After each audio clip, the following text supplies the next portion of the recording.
नमस्कार फ्रेंड्स, आप सभी का स्वागत है सोम एकेडमी यूट्यूब चैनल पर।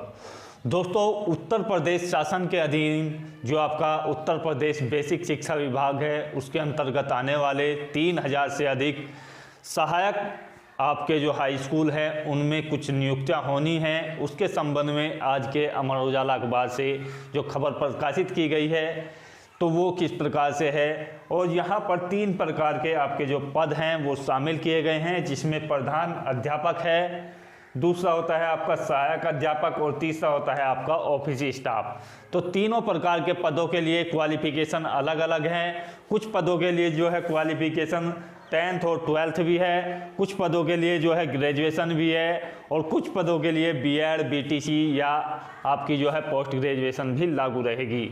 तो वीडियो को पूरा देखें, सुनिश्चित करें, और यहाँ पर जो वीडियो बनाने का माध्यम है वो यही है कि आपकी जो सटीक से सटीक जानकारी दी जाए ताकि आपका जो सिलेक्शन है वो आसानी से हो सके। यहाँ पर यदि बात की जाए इसके पदों के संबंध में तो प्रधान अध्यापक के लिए जो है यहाँ पर अच्छी खासी नियुक्तियाँ होंगी। इसके लिए जो है आप सभी समझ सकते हैं, जो भी आपके जूनियर हाई स्कूल हैं एडेड या गवर्नमेंट, उनमें नियुक्तियाँ होनी हैं, और ये जो पद हैं कुल मिलाकर 1065 पद रखे गए हैं प्रधान अध्यापक के लिए।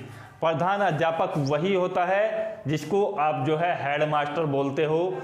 जैसा कि आप सभी समझ सकते हैं कि आपके जो स्कूल होते हैं उनमें सभी टीचर्स के ऊपर जो है एक बनाया जाता है, उसको हेड मास्टर बोला जाता है। प्रिंसिपल जो है एक अलग तरीके का पद है, तो वो ये पद नहीं है, ये प्रधान अध्यापक का पद है।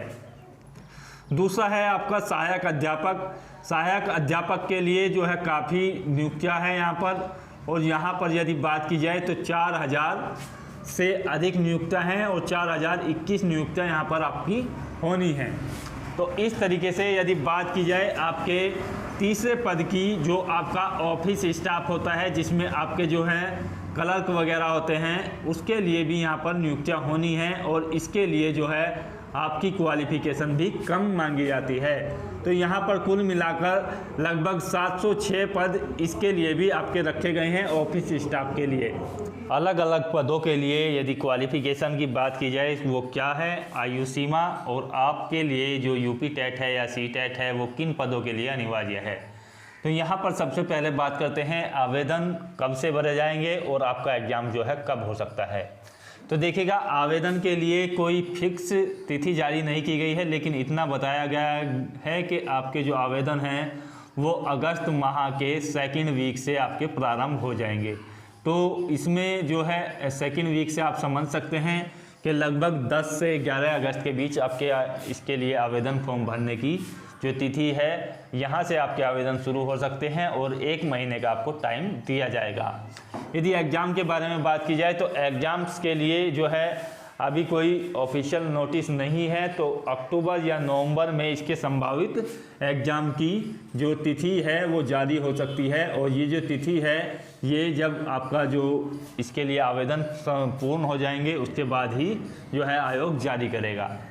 शिक्षक भर्ती के संबंध में नए नियम के लिए भी आपको ये बताया जा रहा है, क्योंकि नए नियम अब बदल चुके हैं, और प्रधान अध्यापक और सहायक अध्यापक के लिए किस प्रकार से आपकी नियुक्तियां होंगी। सबसे पहले देख लेते हैं क्वालिफिकेशन। यदि बात की जाए ऑफिस स्टाफ की, तो देखिएगा ऑफिस स्टाफ में आपके जो है 2 प्रकार के पद होंगे। एक तो होगा आपका क्लर्क का, और दूसरा पद होता है आपका ग्रुप डी का।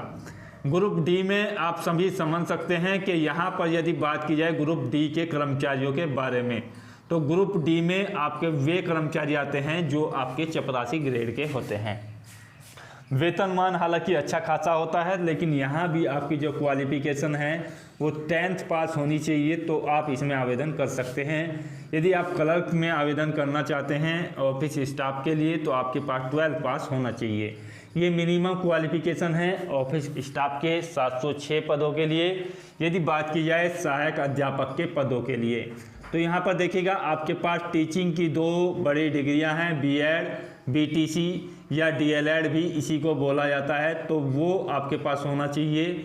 साथ ही साथ आपके पास प्लस में जो आपका जूनियर स्तर का यूपी टेट का सर्टिफिकेट है या सी टेट का सर्टिफिकेट है वो भी होना चाहिए। और यहाँ पर यदि सी टेट है तो आपके लिए तो भी कोई प्रॉब्लम नहीं है, यदि यूपी टेट है तो भी कोई प्रॉब्लम नहीं है।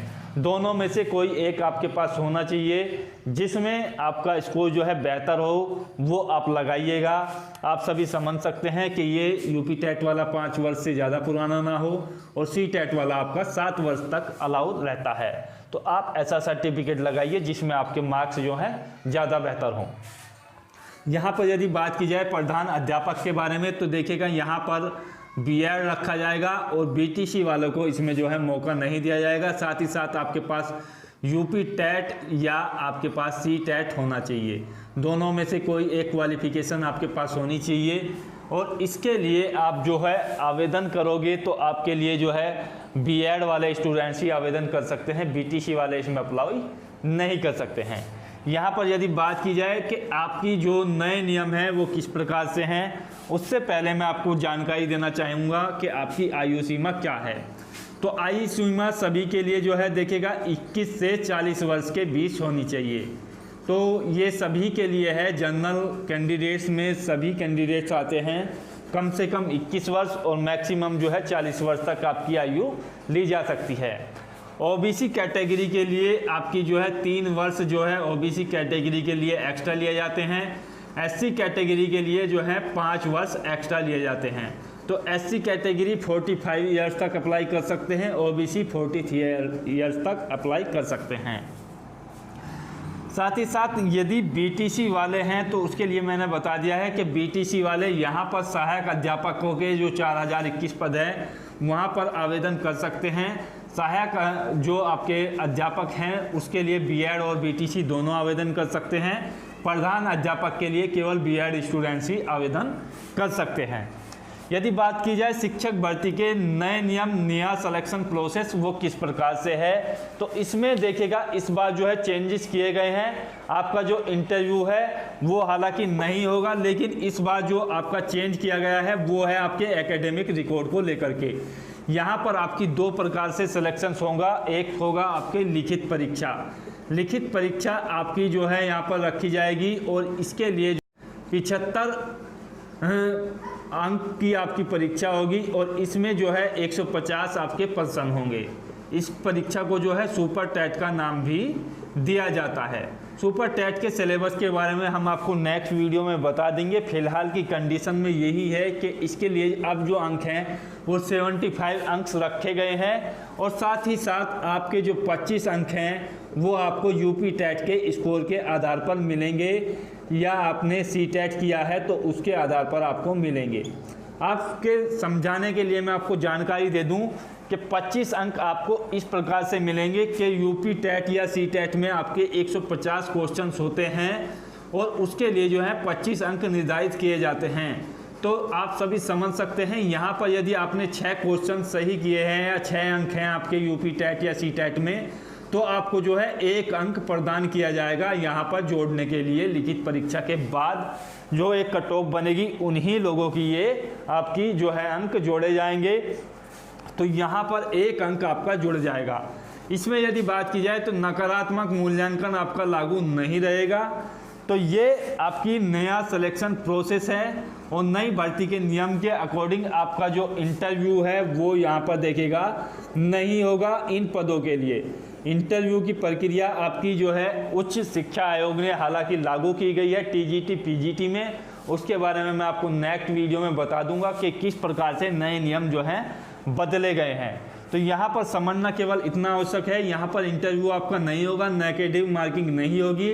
लिखित परीक्षा जो है 75 अंक की होगी जो पहले 60 अंक की होती थी और यहाँ पर 25 अंक जो है यूपी टेट या सी टेट से जुड़ेंगे। अब जो है आपका एकेडमिक रिकॉर्ड यहाँ पर नहीं जुड़ेगा। जिस तरीके से एकेडमिक रिकॉर्ड के आपके जो हैं 40 मार्क्स जोड़े जाते थे वो अब यहाँ पर लागू नहीं रहेंगे।